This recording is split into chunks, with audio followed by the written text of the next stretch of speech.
এমনি মিলে কোনো কথা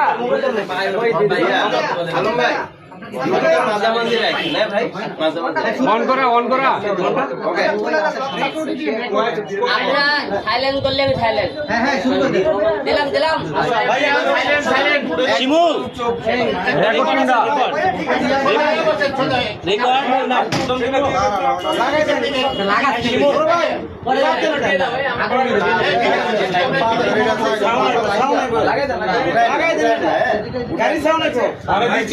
শুরু করো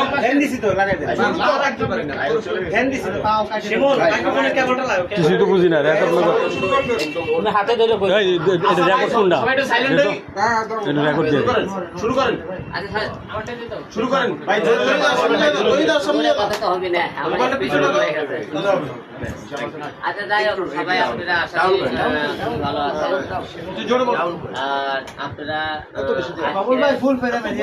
সবাই ফোন করতেছিলেন আরেকটু এদিকে ঢুকাস না ঢাকায় আসলে আমি সবাইকে বলছিলাম যে আপনারা অনেকেই আমার সাথে আমি বললাম একে একে না সবাইকে সাথে একসাথে কথা বলবেন এই জন্য আজকে সবার সাথে একসাথে কথা বলার জন্য ডাকা আপনারা সবাই জানেন আগামী 15 তারিখে গত 15 তারিখে আমার বাবা মারা গেছে আপনারা সবাই জানেন সেই মারা যাওয়া নিয়ে কিন্তু আজকে সোশ্যাল মিডিয়া বিভিন্ন নেগেটিভ পজিটিভ কথাবার্তা চলতেছে অনেকেই বলতেছে সেই শুরু করেছে আমার বাবার লাশ নিয়ে অনেকেই বলতেছে আপনার কথা আপনারা যারা বলতেছেন মৃত ব্যক্তিকে নিয়ে মনে করেন ব্যবসা করতেছে তাদেরকে একটা কথা বলতেছে আপনাদের সবারই বাবা মা আছে কিন্তু আপনারা যারা এই ধরনের কথাবার্তা বলেন আপনারা একবার বিবেক করে বলবেন কেউ বাবা নিয়ে কেউ যদি মৃত ব্যক্তি নিয়ে ব্যবসা করে এটা হয়তো আপনাদের মনে করেন পরিবার কি বংশটা হয়তো আপনাকে শিখাইছে থেকে আপনি এই ধরনের কথাটা বলেন যাই হোক আজকে যে ধরনের কথা আপনারা সবাই জানেন যে আজকে আমি বলেছিলাম ঢাকাতে এসে আমি রিয়ামণিকে ডিভোর্স দেবো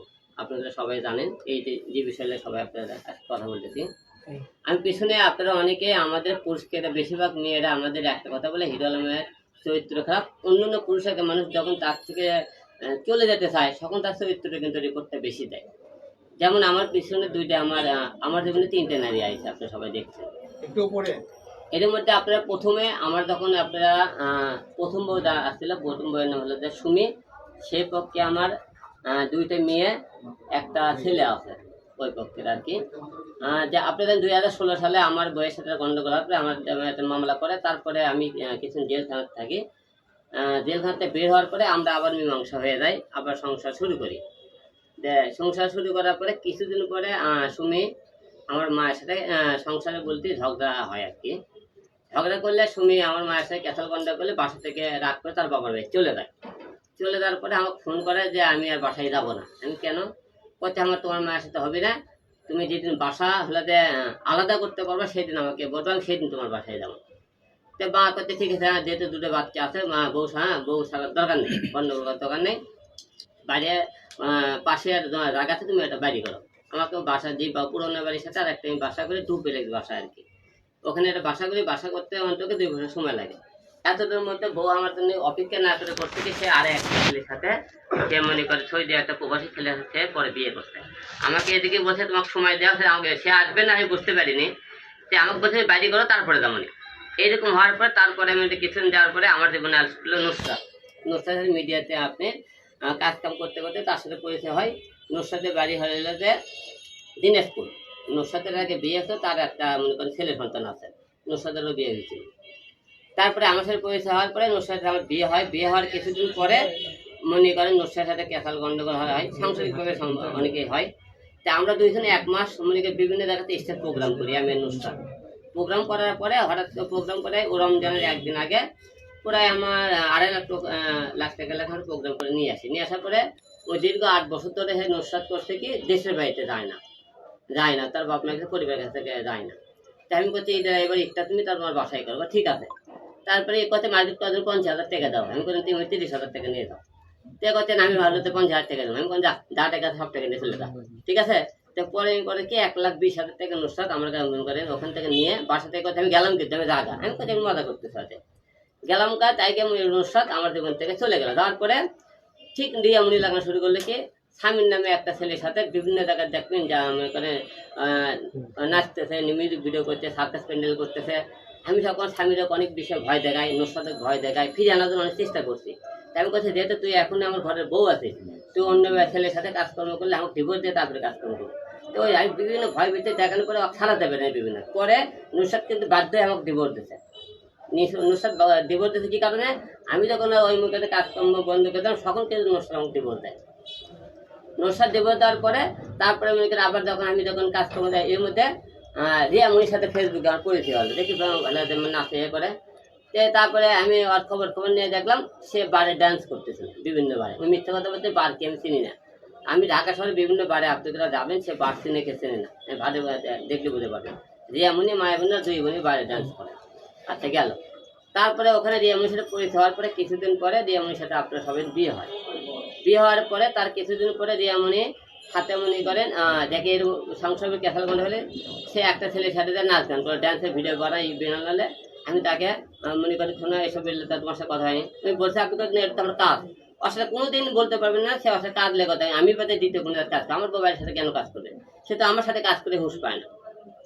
তারপরে নুসরাত করলে রিয়া করলে কি কথা, ঠিক আছে ভুলে গেছে, আচ্ছা ভুল মাফ করে দিলাম। তারপর হট করে একদিন আরেকদিন করলো কি যে আমি বাবু কাওলা থাকতেছিল, আমি থাকতেছিলাম মহানগরে। তো হঠাৎ করে আমি বাড়ি দেওয়া বন্ধ করে দিলাম। তো এর মধ্যে হঠাৎ করে রাত্রে একদিন হট করে করছে আমার ঘুম ধরছে, পুনি হঠাৎ ফোন ধরে না, ফোন ধরে না কে, তো কথা ঘুম ধরছে এত সকালে আমি ঘুমাবো। তো তাই করে কেমন কেন এত সকালে তো ঘুমানোর সন্দেহ হলো। তারপরে বাসায় গেলাম, বাসায় দেখি ওই রিয়া বাসায় নাই। তারপরে দেখি ঢাকা এজেন্সি দেখি ভালোতে ওই 3-4টে লোকলে মদের টেবিলে বসে থাকে, বসে আছে মদ খাইতেছে আর ডান্স দেওয়ার জন্য রেডি হয়ে আছে। তারপর ঢাকা এজেন্সিতে ওর মধ্যে যায় আমাকে ফটাস ফটাস 3-4টে থাপ্পড় করছে। থাপ্পড় মেরে চলে আসলো, নিয়ে আসার পরে আবার মনে করেন লোক ধরলে পা হাত ধুলে পরে পা হাত ধুলে পরে কোরআন নিয়ে আসলো। আমি কোরআন শিখতে দেবো না, আর কোনোদিন কোন বাড়ি দেবে না, মদ খাবি না, কোনোদিন গান করবি না, কথা ঠিক আছে। পরে কোরআন শিখতে বললো, তারা অফ করলো কি মাফ করে দিলাম। মাফ করে দেওয়ার পরে কিছুদিন পরে আবার দেখলেন আমার বাবা যে হসপিটালে মনে করে পড়ে থাকলো, অসুস্থ হয়ে গেল।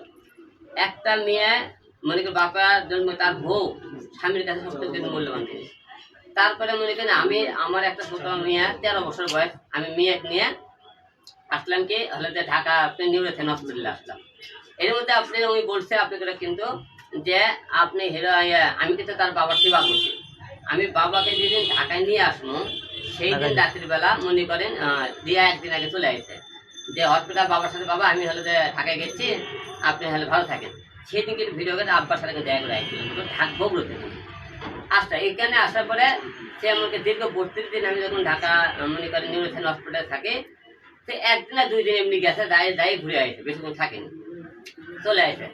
এবং আমার বাবা মনে করেন 10 দিন আইসিতে যখন ছিল, থাকার পরে সেই একদিনও যায়নি। না দেখা করলে কি দেখি আমি দেখতেছি যে বিভিন্ন জায়গার থেকে বিভিন্ন ভিডিও বানাইতেছে, কিন্তু বাবা যেদিন মারা যায় সেদিন মনে করেন মেয়েদের ভিডিও বানায়। সবচেয়ে আরেকটা দুঃখের বিষয় দেখেন, যেদিন আমার বাবা মারা গেল তার বোন মায়ামণি রাত বাদে 12:30 আমার বাবার লাশ আমি অ্যাম্বুলেন্স করে বগুড়া নিয়ে যাইতেছি। ওর ভাই আর উনি দেখি লাইভে আছে গান করতেছে ইউটিউব চ্যানেলে, যে বলছে আমার বোন এখন মায়ামণি গান করবে। ওর ভাই বলতেছে দেখি একটু বলতে মায়ামণি গান করছে। কত বড় মনে করেন নিম্নমানের লোক। আমার বাবা হসপিটালে সে মনে করেন গেল না। আমার বাবা যেদিন মারা যায় সে ওর ভাইয়ের দিয়ে ফোন করাইছে। ওর ভাই মনে করেন যে আমার কথা, আমার ভাই দিয়ে ঢাকা থেকে নিয়ে বলে থেকে নিয়ে, ওর ভাই হলে যে আমার গাড়ির ড্রাইভার। আমি আমার আত্মীয়ের মধ্যে ওকে ধর্ম না তাহলে জানে, কারণ সে ড্রাইভার হিসেবে আমাকে ফোন দিয়েছে, যেহেতু মারা গেছে সেই জন্য রিয়ামণি ফোন দেয়নি আমাকে। যে আমাকে ওর ভাই ফোন দিয়ে করছে যে আলম ভাই তাই বলে মারা গেছে। আমি কোনো আমি কোনো তাহলে কয় তাহলে আসতে, আমি তোরা বলে একজন আমার সামনে আসিস, তোকে সব করে জগ রাখবো। একটা লোক আমার পাশে থাকতে তোরা আমার সামনে আসিস না। তারপর দেখেন আমি এই কথা ওর ভাই বললাম। তারপরে রিয়ামণিকে না ফোন দিলাম, রিয়ামণির বোন আমাকে ফোন দিলাম। আচ্ছা রিয়ামণির বাবা, রিয়ামণির মা, তার বোনতে একটা লোক সেই পরিবারে কিন্তু কেউ খবরটা নিল না। এবং যেদিন মারা গেল, মারা দেওয়ার দিনও কিন্তু সে খবর নিল না। তাহলে আপনারা অনেকেই বলেন যে ছেলেদের চরিত্রটা, আপনারা কি বলছেন হিরো আলম পরকীয়া কাজে, মানে কি কথা আপনাদের, আমি ওই জায়গাতে এই কারণে জানি সে পরকীয়া করছে একটা মেয়ের সাথে। আমার কথা আমি পরকীয়া কি বলতে আপনারা কি বলতে আমি জানি না। আমি পরকীয়াতে বলতে একটা কথা বুঝতে চাই যে আমাকে রিয়ামণিতে কোনো বেডে কি কোনো বাসায় কি কোনো জায়গায় আমার কোনো মেয়ে অবস্থায় যদি অশ্লীল কাজে কোনো জায়গায় কোনো মেয়ে সকালে দেখতে পারতো, তাহলে বললাম না হ্যাঁ পরকীয়া করছি। আমার বাবা যেদিন মনে করেন রক্ত লাগবে, আমি ফেসবুকে স্টারতে অনেক কটা মেয়ে ছেলে আছে, আমার বাবা রক্ত দিয়ে গেল। সেই মেয়েরা কি সবাই আমার গার্লফ্রেন্ড ছিল যারা রক্ত দিয়ে গেল? ওই জায়গায় যখন 1 মাস 32 দিন যখন রিয়া পালাম না, আমি তখন চিন্তা ভাবলাম মা কোনো আমার মেয়ে কোনো কাকে নিয়ে যাচ্ছে, আমার মেয়ে যে মেয়ের কথা সে বলতেছে পরে গিয়ে কথা বলে, সেই মেয়ে আমার মেয়ে বান্ধবী হয়, তার সাথে সম্পর্কে করে তার কোনো জালে আসতে বলো। তা আমার মেয়ে আর উনি ওই জায়গায় থাকলো। আমার কথা রিয়া বলছে আমি তোমার লিগেল বউ, তুমি তো লিগেল বউ হও আমার তো পরকীয়া মেয়ে দিল ওখানে দেখো, সেই পরকীয়া মেয়েরা তুমি ওখান থেকে বের করে দিলে না কেন? তুমি বলবা তুমি হলে তো পরকীয়া করছা, পরকীয়া করছা, এই তো এই মেয়ে তুমি কে? তুমি আমার স্বামীর কাছে কেন? তুমি লিগেল বউ হলে পরকীয়া বউ তোমরা এখানে রাখলা কেন? তুমি ওখান থেকে বের করে দেবো, তোমার জোরটা বেশি। সে কিন্তু ওখান থেকে জোর করে বের করে দেয়নি। একটা মেয়ে যখন একটা লোকের কাছ থেকে জীবনটা চলে যাবে, তখন কিন্তু যে কোনো একটা জোর বার করতে পারে। ছেলেকে একটাই জোর, তার চরিত্র খারাপ, তাকে মনে করেন হলে মনে করেন নষ্টমী করে, এই সময় পরকীয়া করে, এছাড়া কিন্তু দ্বিতীয় কোনো বলতে পারে না। আমি আজকে আপনার সামনে একটা কথা বলতে চাই, এইরকম মেয়ের সাথে আমি কার সাথে সংসার করবো? তার ফ্যামিলির একটা লোক কিন্তু খবর না, যে মেয়ে গেলে আমি সংসার করবো তার ফ্যামিলি দেখে বিয়ে করতে, সেই মেয়ে দেখে ধরে বিয়ে করে, সেই মেয়েই তো কিছু হলে মানে অন্য পরপুরুষরা কাজ করে। তাহলে আপনারা বলেন এইরকম মেয়ের সাথে আমি আমার জীবন থেকে 3টে মেয়ে গেল। আমি যে কথাগুলো বলছি এই কথাগুলোর একটা তো মিথ্যা হয়, আপনার বউগুলো যাবেন এই প্রতিটা মেয়ে এক মনে করেন তাদেরকে ধরবেন, বলবেন আর কি একজন মুসলমান হয়ে গেছে, তারকে কোনো হাত থেকে আলম দিয়ে কথাগুলো করতে অভিযোগগুলো মিথ্যা এগুলো হয়। আমি জুতোর মালা গলার দিয়ে সারা বগুড়া ঢাকা শহর বাংলাদেশ কান ধরে উৎকোষ করে আমি বাংলাদেশে আমি একবার ইয়ে দিয়ে দাম, আমি বাংলাদেশ আর ঢুকবো না। আমার এই কথাগুলো একটা মিথ্যা হয়ে থাকে। আমি 3 বছর আমার জীবনে কেন আসলে কি কারণ চলে গেল এই কথা আমরা আপনাকে বললাম। আর আমরা আজকে যেহেতু আজকে কথাবার্তা বলতেছি, আমি আজকে ঢাকায় এসেছি, যেমনই কাগজ আজকে বিকেলের মধ্যে পাঠিয়ে করে কালকে পেয়ে যেতে পারে। আচ্ছা, অনেকেই দাবি করছে যে আপনি ব্যক্তিগত ভালো করে কাট করে আবার দাও। এবং আপনি সোশ্যাল প্ল্যাটফর্মে আপনি স্ট্রং, মানে অনেকেই বলছে যে সোশ্যাল প্ল্যাটফর্মে হিরো আলম স্ট্রং, কিন্তু ব্যক্তিগত জীবনে আসলে হিরো আলম, মানে এই ব্যাপারটা অনেকেই দাবি করছে। অনেকেই আসলে দুর্বল বলতে কি, আমি তো আমার বিষয়গুলো বললাম যে আমি ফ্যামিলিগত, আমি আসলে আমার বাবা মা এবং বাচ্চাদেরকে আমি প্রচন্ড ভালোবাসি। আমার প্রথম বাবা তো মারা গেছে 3 বছর আগে, আর যিনি ছিল ইনি পালিত বাবা। আমার কথা বাবাই ভালোবাসি, কারণ আমি তখন দূর সময় তামাক নিয়ে আসে, এই জায়গা নিয়ে আসে এখন দূর করতে আপনারা কেউ তো মনে করেন যে আমি তো সংসারে মনে মনে করে উৎপাত করিনি, অশান্তি করতে চাইনি। আমার কথা যাকে আমার ভালো না লাগছে আমি ট্যাক্স চলে গেছিলাম, তাকে আটকাইনি, কারণ তাদের দোষে দোষটা দিন শেষে পুরুষের উপরে আসে যে তোমার চরিত্রের কারণে আমরা চলে গেলাম। তা আমি যে অভিযোগগুলো করলাম এই অভিযোগগুলো আপনারা প্রমাণ করে দেখান যে তোমার এই অভিযোগগুলো মিথ্যে ভাই, এগুলো আমরা একটা জিনিস প্রমাণ করে দিই। 3টে মেয়ের নামে যে অভিযোগ দিচ্ছি, আপনি 3টে মেয়ের নামে আপনি অভিযোগ করলো, আপনারা মিডিয়া তো ইচ্ছে করলে তার গোপনে এমন খবর নিয়ে বের করতে পারেন না। আমি এই 3টে মেয়ের 3টে অভিযোগ দিলাম, এই 3টে অভিযোগে আপনারা প্রমাণ করবেন যে আলম তোমার কথা কাজে মিললাই সব করে মেয়ে মিথ্যে কথা। আপনি এই কথা কিন্তু মিথ্যা নসাদক আপনি কোনদিন পাইলে কবিতে কোন হাত দেখো আলমের উপর কি করছো তুমি ক্যাসাল করবে টাকালে বাসাতে বের হয়ে গেছে। এবং নসাদক কখন দিয়ে করতেছে আমি কথা তুই তো অন্য ছেলের সাথে কাজ করিস, তুই আমাকে ডিভোর্স দিবি তারপরে কাজ করবি, পরে ডিভোর্স দিয়ে কিন্তু অন্য একটা আছে আমরা কাজ আমার কিন্তু চাপে সে ডিভোর্স দিতে, কারণ সে ফিরবে না, সে যে সংসার করতেছে অন্য ছেলের সাথে গান করতো না, তাহলে মনে করেন নসার সাথে ডিভোর্স হয় না আমার।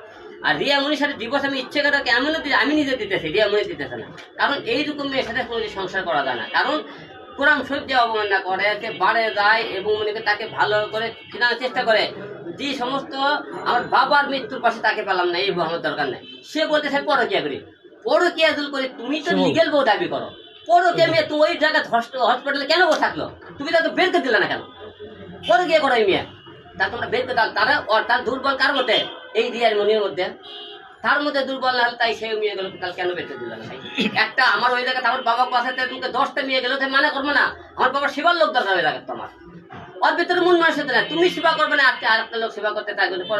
পরে গিয়ে বলতে কোন তুই বেটা আমাকে কাপড় খোলা অবস্থায় ধরছে, আমি ওই মেয়ে অবৈধ অবস্থায় কাপড় খোলা অবস্থায় হাতে না ধরছে ভাই, দেখেন কেউ এবার একটা কোনো ফুটেজ বের করতে পারবে যে আমি পরে গিয়ে একটা ফুটেজ দেখাইতেছি, দেখেন পরে গিয়ে।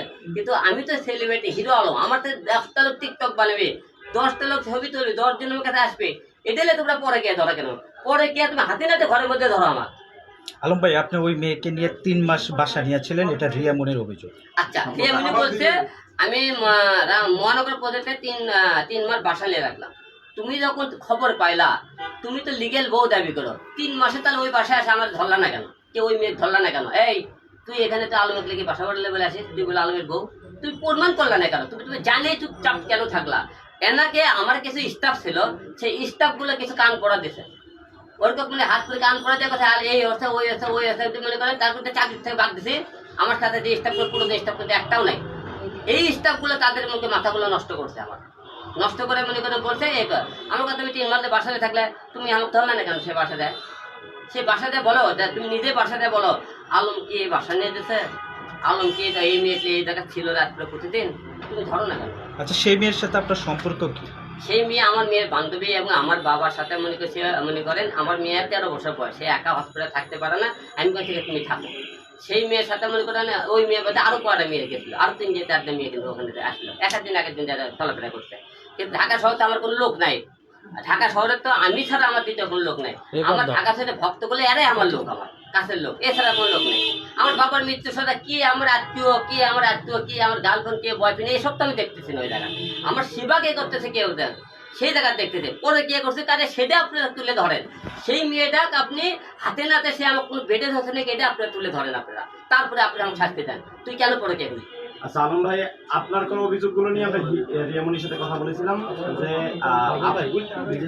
ভাই একটু সাইলেন্ট থাকি। রিয়ামনি যেমনটি বলেছেন যে আপনার অভিযোগ ছিল যে আপনার বাবাকে সে সেবা যত্ন করেনি, তাই সেদিন সে ম্যাক্সবি রিয়াজের সাথে নাচছিল এবং আরো লাইভে এসে গান করছিল, কিন্তু তার সাথে কথা বলার পর সে বলেছে যে প্রথমত গান করার বিষয়টি সম্পূর্ণ মিথ্যা এবং যে নাচার ভিডিওগুলো সেগুলো অনেক পুরনো। দ্বিতীয় বিষয় হচ্ছে যে আপনার বাবার সেবা যত্ন করার জন্য রিয়ামনি নাকি বগুড়ার বাড়িতে গিয়েছিল, সেখানে যাওয়ার পর 1 মাস ছিল, আপনি নাকি রিয়ামনিকে অপমান করে বাড়ি থেকে বের করে দিয়েছেন, এই একটা বিষয়। এবং দ্বিতীয় বিষয় হচ্ছে যে সে হাসপাতালেও গিয়েছিল ঢাকায় আপনার বাবার সেবা যত্ন করার জন্য, কিন্তু সেখানে গিয়ে দেখে আপনার 8 মাসের আপনি যার সাথে পরকীয়া করছেন তার সাথে নাকি 8 মাস যাবত পরকীয়া করছেন, এবং এই 8 মাসে নাকি বেশ কয়েকবার রিয়ামনি আপনাকে শাসিয়েছে এবং আপনাকে বলেছে যে দ্বিতীয়বার এরকমটি করলে সে আপনার সাথে থাকবে না। কিন্তু হাসপাতালে গিয়ে এগুলো বলার পর আপনি নাকি হাসপাতাল থেকে তাকে জোর করে বের করে দিয়েছেন। এই দুইটা অভিযোগের আসলে কতটুকু সত্যতা আছে? এক নম্বর প্রশ্ন, সে বগুড়া গিয়েছিল, এটা সত্যি। রমজানের মধ্যে বগুড়া গেছিল, আব্বা তখন একটু ভালো ছিল। ঢাকার পরে আমরা যে মেডিকেলে তখন ছিলাম, সেই দিন যাওয়ার পর সেই আব্বা তো বাসায় ছিল। তারপরে যে মেডিকেলে আমরা ভর্তি করার পরে যেদিন আসে তারই একদিন আগে মনে করেন যে মেডিকেলে একদিন গেছিল, বাসায় গেছিল। আচ্ছা গেল, সেই থেকে আসার পরে মনে করেন সে চলে আসলো। আসার পরে যখন ঢাকায় বললো, আপনি ঢাকায় যাওয়ার পরে মনে করেন সে 1 দিন না 2 দিন গেছে, ছেড়ে গেল। আর যে উনিতে বলতেছে আমি মিউজিক ভিডিও করিনি, আমার বাবা যেদিন মারা যায় এবং তার আগে মনে করেন সে মিউজিক ভিডিও, সে আমার বউদের আগে কোনো মিউজিক ভিডিও করলো আমি তো জানতাম সে মিউজিক ভিডিও কবে করছে না করছে। এবং যে ছেলের কথা বললেন, যে চ্যানেলের কথা বললেন, তারিখগুলো ফলো করবে। আমার বাবা মারা গেছে 15 তারিখে, 15 থেকে 14, 12, 13, 10 এই তারিখগুলো ফলো করবেন আপনি। তাদের এই তারিখগুলো কবে সে লাইভ ভিডিও আছে, শুটিং করতেছিল পেজে তাদের, তারপরে ভিডিওগুলো আপলোড করতে পাবে কবে করে তার। এবং তাদের মনে করেন এইগুলো জিনিস দেখলে আপনি বুঝাবেন। 8 মাস সেই দিলে আমি তো মনে করেন ওই নিউরোসাইন হসপিটাল থেকে ওই মেয়েকে আমি ধর অবলম্বন করে বের করে থাকি। নিউরোসাইন হসপিটাল 6 তলায় 20 নম্বর কেবিনে আমরা ছিলাম। আপনারা এই জায়গায় সাংবাদিক ভাইরা আপনারা সবাই বলবেন যে হিরো আলম বউ রিয়ামনি এই জায়গায় যাচ্ছিল, আসলে বলে থেকে আলম ভাইকে বের করে দিয়েছিল ক্যাসালগঞ্জে, এই ধরনের কোনো অভিযোগ আপনারা বলতে পারবেন? আচ্ছা গেল, এখন রিয়ামনি ওই মেয়ের ছবি ছাড়ে বলতেছে হিরো আলমের বউ, হিরো আলম 4র্থ নম্বর বই, হিরো আলম এটা প্রচার করে, এটা রিয়ামনি প্রচার করতেছে। আমার কথা, ওই মেয়ের যখন 4র্থ নম্বর বউ তুমি যখন প্রচার করে দিলা, ওই মেয়ের তো একটা ফ্যামিলি আছে, সংসার আছে। ওই মেয়ে এখন যখন বলতেছে যে আপনি কেউ তো জিজ্ঞেস করে আপনি বলে রিয়ামনি বউ, হ্যাঁ রিয়ামনি তো বলে আমি বউ, আমি বলতে সমস্যা কি? তুমি তো তাকে যে বলাও, দোষ তো আর আমার নাই এই জায়গা। আমার কথা, আমি বিয়ে করলে তুমি কাগজ দেখাবা, বের করো ভোটে টাকা কাম বিয়ে করে, আমি তো ওইভাবে তো কাম করি, সেই জিনিসটা তথ্যগুলো তুলে ধরো। আমি যেরকম আপনি প্রমাণ ছাড়া কথা বলছি, এই প্রমাণগুলো জুয়ে এক একটা প্রমাণ আপনি সেটা কথা বলতে পারেন, তাহলে আপনার যে শাস্তি দেবেন আমি মাথা পেতে দেবেন। রিয়ামনি যার সাথে মিউজিক ভিডিও করছিল ম্যাক্সবি রিয়াজের সাথে রিয়ামনির একটি সম্পর্ক আছে বলে ওইদিকে লোক আছে বুঝছো, আপনি ব্যাপারে সম্পর্কে থাকতে পারে, কারণ কেউ কয়েকদিন পর পরই সে রিয়ামনি ওই ছেলের সাথে কাজ করার জন্য খালি ফোন দেওয়া হচ্ছে, যোগাযোগ করে। ওই ছেলেকে আমি নিজে ফোন করে বসে আবার নিবে তুই হলে যে অসাথে তুই তোর দিন গান করবি না, আমি ওই ছেলে কিন্তু মানাও করে দিই, পরে কিন্তু ছেলে আমার কথা শোনেনি। রিয়া করছে, রিয়া মনে মনে করেন পরে মনে করছে আমি যখন দেখতে সুযোগ করল না, রিয়া মনে সুযোগ খুঁজে যে আমি কোন টাইম আছে ক্যাসাল হয় একটু এই জিনিসটা সে কাজে লাগায় সেই ওদিকে তো আরো তিনটা এই মাথা। ইস্যুটা পেলেই সে বারে আর বিভিন্ন জায়গায় সে মনে করেন কাজ করে সে ঘরের দল বউ হয় যে তুমি যার সাথে কাজ করতে ওই ছেলে মনে করেন এই জায়গায় আসে। কিভাবে বসবে এই ছেলে ওই ছেলে এই জায়গায় আসে অনেক জায়গায় ভাই আমি আবার দেবো আপনি গ্রহ ওই ছেলে মনে করেন আমি দ্বিতীয়বার দিতেছি ভাই না আমি দ্বিতীয়বার দিতেছি আপনি কথা বলেন আলম ভাই কথা বলেন হ্যাঁ। ভাই এই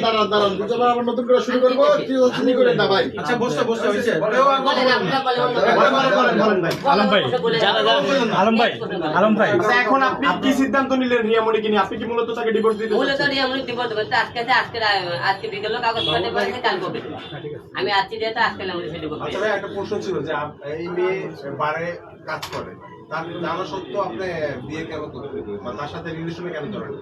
আসলে আমি যখন নুসরাত যখন চলে যায় বিভিন্ন লোকের সাথে যখন নাচ গান করতেছিল আমি তখন দিশারা হয়ে আমার একটা মেয়ে দরকার না আছে বিভিন্ন প্রোগ্রামে সেই বিভিন্ন প্রোগ্রামে ওই মুহূর্তে ওই মেয়েটার সাথে আমার পরিচয়টা হয় আসলে মানুষের ভালো লাগা ভালো জন্ম দিয়ে উপর আলসারকে বলতে পারে না সেই জায়গা থেকে কিন্তু আমি কিন্তু অনেকেই আপনারা এর আগে জিজ্ঞেস করছিলেন যে অনেক হিরো আলম মানে আমি যে একটা বউ থাকতে আরেকটা কেন বিয়ে করি আমি তো আমার জীবনে সব পরিস্থিতি বলে দেবো আমার বউগুলো কি কারণে চলে গেল কেন কি কারণে ঘটনা করতে দিন শেষে কিন্তু পুরুষের উপর চেষ্টা করি তুই চরিত্র খারাপ তুই মনে করা হলো যে তোর কারণে বউ চলে গেছে এটাই কিন্তু পুরুষের উপর আসে মানে এত মেয়ে থাকতে আপনার যে বারে ডান্স করে ভাই আপনি তো মিডিয়াতে যেহেতু ছবিও করছেন তো ওখানে কেন হাতে নাও ভাই ওটা বলিতে ইচ্ছে ছিল না তার সাথে বিয়ে হয়ে গেছে আলম ভাই, ইচ্ছে ছিল না আলম ভাই আপনি বলছেন আপনি 10টা বিয়ে করবেন, আপনার 3টা বিয়ে অলরেডি শেষ, আপনি আসলে আর কয়টা বিয়ে করবেন?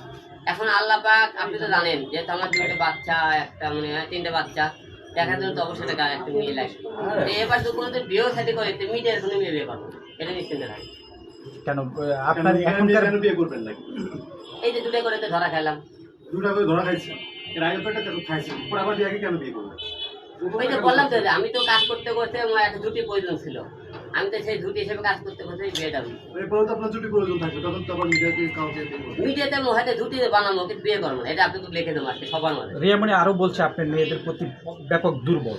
আচ্ছা এটা প্রতিটা শোনেন আমি দুর্বল বুঝলাম এটা আমার বাদেও বাংলাদেশে প্রতিটা ছেলে একটা দিবসে অত্যাচার করছে তার চরিত্র খারাপ সে অন্য মেয়ের সাথে আসক্ত সবকটা পুরুষই এরকম কোন মেয়ে দেখান তো একটা মেয়ের নাম বলেন এই মেয়ে বলছে আমি আমার সাথে ভালো আমরা ইচ্ছে করে দুইজনে ডিভোর্স হয়ে গেল একটা মেয়ের নাম বললেন তো বাংলাদেশে আপনার চরিত্র খারাপ সে অভিযোগ দিচ্ছে, আপনি কি এই ধরনের অভিযোগ দিতে চান কি? বা আমার চরিত্র খারাপ 24 ঘন্টা মিডিয়াতে হিরো পিছু থাকে একদিন তো চরিত্র একটা আপনার ফুটে যাবে আলম ভাই আপনি একাধারে একজন রাজনীতিবিদ কবি গায়ক একাধিক গুণ রয়েছে আপনার মধ্যে যে দুইটা মেয়ে আপনাকে ধরা দিয়ে গেল আসলে পরবর্তীতে আবার এই মিডিয়া অঙ্গনের বাইরে গিয়ে বিয়ে করে আপনি ধরা খাবেন বা খাবেন না এর নিশ্চয়তা কি আপনি দিতে পারবেন?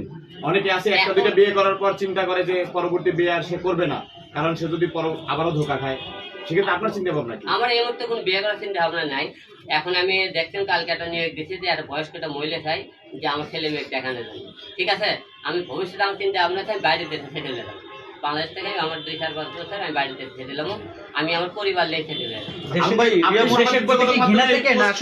আপনি সামাজিক যোগাযোগ মাধ্যমে এই পোস্ট করার পর রিয়ামণির সাথে আমাদের কথা হয়েছিল একটা ইন্টারভিউর ব্যাপারে তখন সে আমাদের কাছে আরো অভিযোগ করে বলেছে যে এখন মূলত এই পুরো নাটকটিকে ধামাচাপা দেওয়ার জন্য আপনি সামাজিক যোগাযোগ মাধ্যমে একজন বয়স্ক বৃদ্ধ মহিলা নিয়োগ দেওয়ার জন্য আপনি পোস্ট করেছেন এর পরবর্তীতে ওই বয়স্ক মহিলাকে আপনি হঠাৎ করে আপনার পরকীয়া প্রেমিককে দেখিয়ে বলবেন যে তাকে নিয়ন্ত্রণ করে নিয়েছে এই ধরনের একটা অভিযোগ করেছে সে আসলে শোনেন তাদের অভিযোগের অভাব থাকছে না আসামি আর বাদীতে কিন্তু মনে করেন ক্যাসালটা গন্ডগোলটা হয় যেহেতু আমাকে সে আসামি আমি বাদী সে আমার বিরুদ্ধে 101টা সে অভিযোগ করতেই পারে তবে যে কোনো অভিযোগ সাক্ষী প্রমাণ চায় আমি যেমন অর্থ এতই হিম্মতে বলে নুসরাত মনে করেন রিয়ামণি এত কথাবার্তা বলে যে মুসলমান হয় যে নামাজ পড়ে 2 রাকাত নামাজ পড়ে কোরআন শরীফে কথা বলে আপনি বলতে পারেন।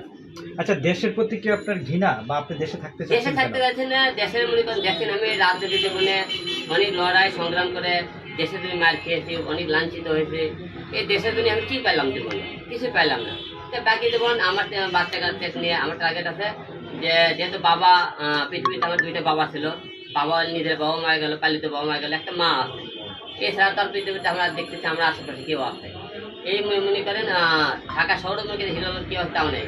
হিরো আলম রাজনীতিতে মানে হিরো আলম পেছনে বড় বলে যে লাঘব বড় আছে তাও নেই। আমি কিন্তু একা সব কিছু মিলে আর কতই একাই দেবেন যে লড়াই করবো। আমার তো মনে করি আল্লাহ বেঁচে রাখতে দেখে এখন বেঁচে আছে। আমার উপর যত জুলুম হয়েছে এখনো যত লোকের আমার উপর আক্রমণ আছে যেগুলো মারাও যেতে পারে। কারণ আমাদের উপর বিএনপিও খেপা, আওয়ামী লীগও খেপা, অন্য অন্য দলও খেপা। কারণ আমি কাউকে ছাড় দিয়ে কথা বলি, এটাই আমার অপরাধ। আলম ভাই, আলম ভাই বলছেন যে দেশ থেকে চলে যাবেন। আচ্ছা আলম ভাই, আমার ইলেকশন কে করবে? আমি রাজনীতি ছেড়ে দিয়েছি, আমি রাজনীতি আসবো। আপনি তো কদিন আগে চাইছেন যে আমার এমপি পদটা ফিরে দেওয়া হোক। সেটা ফিরে চাইছি যেহেতু মনে করেন আওয়ামী লীগের আমলে যত নির্বাচন হয়ে গেছে সব করা নির্বাচন অবৈধ আপনারা দাবি করেন। অবৈধ নির্বাচনের টাইমে আপনারা মেয়র বৈধ কি হিসেবে নেন? তাহলে আমরা এখন দেশের তাহলে আমি তো অবৈধ সরকারের টাইমে নির্বাচন করেছি, তাহলে আমারটা বৈধতা করছো না কেন? এই হিসেবে বলছি আপনি যেহেতু মনে করেন আমি ওই নির্বাচনে ইরশাদ ভাইকে দেওয়া হয়েছে মেয়র পদ, তাহলে আমাকে কেন দিবেন? এই হিসেবে আমি ওই দাবিটা করছি। কিন্তু আমি মেয়র পদটা ফিরে দেওয়া হতো, আমি শপথ পর্যন্ত যাইতাম, সেটা এই দেশে কোনো দায়িত্ব পালন করতাম না। সেই কারণে আমি নিজেকে মনে করি প্রমাণ করতে আমি লড়াই সংগ্রাম করে এই দেশে একদিন করে হলো হিরো আলম সাবেক এমপি। আমি আমার নিজের মনে দুঃখ রাখবো। লাস্টে এসে গরম ভাত খাইতে চাই। একটু ওয়েট করেন, ওয়েট করেন, এত পাগল হলে তো হবে না। আলম ভাই, আপনার কাছে আমার একটা আলম ভাই, আপনার কাছে আপনি যেহেতু আপনার বাবা প্রসঙ্গ নিয়ে আপনি কথা বলেছেন, বগুড়াতে একটা সংবাদ সম্মেলনে আপনি বলেছেন যেই বাবা 10 দিন গর্ভে ধারণ করেছে সেই বাবাকে দেখতে আসতো না রিয়ামণি। আপনি বাবাকে টেনেছেন মার জায়গায়, এটা মানে এখন সোশ্যাল মিডিয়ায় আপনাকে নিয়ে ঠিক আছে। শোনেন, যখন আমি সেটা পেতে বাবা আমার মারা গেছে, আমি বলেছি যে বাবা মা 10 মাস বাদে, কিন্তু ওই জিনিসটা বাবা মার সহ ছিল, কিন্তু বাবা শব্দটা আগে ছিল, মা শব্দটা ছিল পরে। যারা এই ভিডিওটা থাকে ওটা কেটে থাকছে মাটা মনে হয়। আপনি জানেন বেশিরভাগ লোক যারা রোস্ট ভিডিও বানায় তারা কিন্তু একটু ফুট পেলে ওটাই ভিডিও বানায়, ঠিক আছে? কিন্তু আপনারা যারা গেনি ম্যান লোক, বাবার কোনোদিন কেউ কোনো জন্ম দিতে পারে না, পেটে থাকে না। মানুষ পুরীর সন্তান মায়ের গর্বেই থাকে। আচ্ছা আলম ভাই, বলতে হয়তো বোঝা গেছে, কিন্তু বাবা মা গর্ব করছে। আচ্ছা আলম ভাই, আপনি তিনটা বিয়ে করেছেন, তিনটাই চলে গেছে। আপনি কি নিজেকে ব্যর্থ পুরুষ মনে করছেন কিনা? সাংসারিক জীবনে মনে করেন আমি হিরো আলম কতটা সুখী ছিলাম সব বললামই, কিন্তু ব্যর্থ পুরুষ হিসাবে ব্যর্থ মনে করতেছি। ব্যর্থ হলে তো মনে করি আমার একটা বউ থাকতো না। বললেন হিরো আলম কিন্তু কোনো কিছুই পারে না। আমার আরেক দিকে অভিযোগ নিয়ে আসে, শারীরিক অভিযোগ দেখাইতো, তেমন হলে পারে না। আর শারীরিক অভিযোগ আর ব্যর্থ হয়ে যায়। ব্যর্থ বলতে আপনার তাই বোঝা না, কিন্তু ব্যর্থ হিরো আলম আসলে ব্যর্থ হলে 3টে বউ থাকতো না। আচ্ছা, হিরো আলমের তো চলে গেছে। আচ্ছা, রিয়ামণি ছাড়া আরো 2 জন বউ ছিল, তারা যদি ব্যাক করতে চায় তাহলে হিরো আলম কি করবে? ব্যাক করতে চাইলে মনে করেন যে আমার তো প্রথম বউ ব্যাক করার সম্ভাবনা নাই, কি কারণ আরেকটা জায়গায় সংসার করতেছে। এখন ব্যাক করার মধ্যে মাঝখানে ব্যাক রইয়া নুসরাত দিয়ে তো গেছে, ওর সাথে এখন বিয়ে করছে আমি জানি না, তার সম্পর্ক নাই, সে মাঝখানে আছে। আর রিয়ামণির তো প্রশ্নই আচ্ছা, নুসরাত ব্যাক করতে চাইলে কি? নুসরাত ফিরতে চাইলে আপনি গ্রহণ করবেন না? এই মুহূর্তে ভাই বিয়ে সাথে মাপ চাই ভাই, এটা কথা না। আপনি একটু আগে বললেন ভাই বয়স্ক একজন মহিলা করছে। কথাটা কইতেছিলেন তারা দিলীপ ভাই। আর হলে চিকিৎসা করার জন্য ভাই, এবং নুসরাতের কথাই তো কইতেছিলেন। আলম ভাই, রিয়ামণি একটু অভিযোগ করেছিল দুবাইয়ে গিয়ে আপনি সেখানে দুবাইয়ের নারীদের প্রতি আসক্ত হয়েছেন। তার মানে আমরা কি ধরে নিতে পারি আপনি পরবর্তী বিয়ে করলে দুবাইয়ের কোনো মেয়েকে বিয়ে করবেন? আরেকটা পার্লামেন্ট আছে কিন্তু শেষ করে আচ্ছা শুনেন ভাই, দুবাইয়ের যে বিষয়টা বলছে, আমি দুবাই শহরে প্রথম গেলাম। যাওয়ার পরে দুবাই শহরটা পুরো আমি দেখিনি, যেগুলো সবাই দেখতে চাই। আমি ওই জায়গায় যাওয়ার পরে আমাকে বাংলাদেশে অনেক মেয়েরা দুবাই থাকে, বারে ড্যান্স করে। আমাকে অনেকে ফোন দেন করে না দুবাই বারে যাইতো। আমি কিন্তু দুবাই বারে আপনারা কিন্তু মদ খাওয়া দেখেননি, কোন মেয়ের সাথে ড্যান্সও দেখিনি। আমি দুবাই বারে দেখে টেবিল করতে আমি দেখতেছিলাম তাহলে কে কি করে। আমাকে তো আপনারা দেখেন না দুবাই বারে আপনি অবৈধ কোনো কাজ দেখছেন আপনারা, পাইছেন? তাহলে আপনি কোনো আপনি অবৈধ চরিত্রটা আমার চরিত্র খারাপ করে আপনারা কোনো মেয়ের সাথে পরে গিয়ে সহকারে ভিডিও বার করে কেউ দেখাতে পারবেন, তাহলে আসলেই চরিত্র খারাপ। এদের থেকে বার করতে পারলে আপনি বলবেন আমার। দুবাইতে একটি নায়িকার সঙ্গে আপনি ছবি তুলেছেন, ইন্ডিয়ান নায়িকার সাথে, সেটাও ব্যাখ্যা দিয়েছে। আমাকে যে কোনো জায়গায় গেলে একটা জায়গায় যে কোনো সিনেমাটা বলতে হতেই পারে। Thank you.